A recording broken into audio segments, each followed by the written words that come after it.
but you're 27 years old and you're threading on thin ice because it's going to go two ways.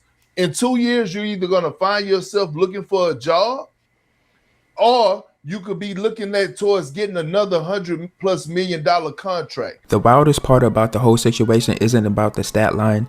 It's not about the minus 24. It's not about 4 rebounds in 22 minutes.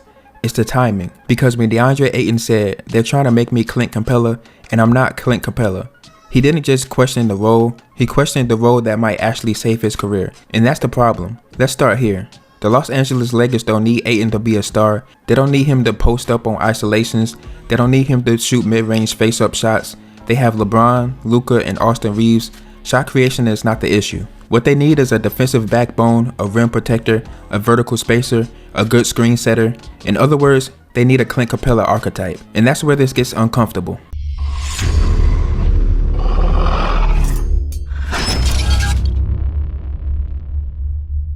Capela built a long, profitable career doing the dirty work next to James Harden. He sprinted to the rim, he rebounded everything, he protected the paint, he had no ego, he just had impact.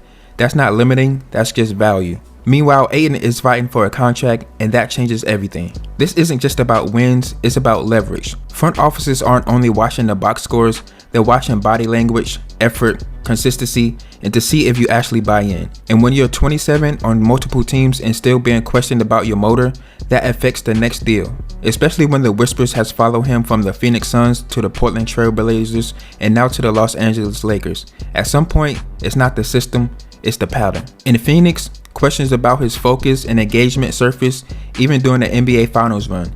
In Portland, similar conversations popped up about his consistency, and now in Los Angeles, it's the same narrative. Great player, but you don't want to be a butt player in your late 20s. Look at Luka's history. When he had Derek Lively and Daniel Gafford, the formula was simple.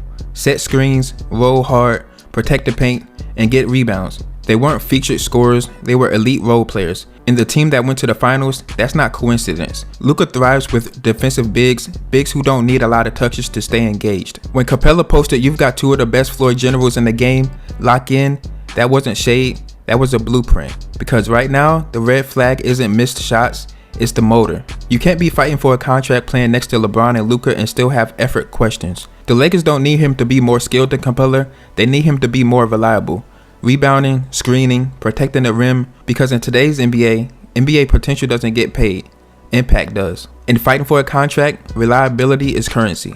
So the question isn't whether Ayton is more talented than Capela, the question is simple.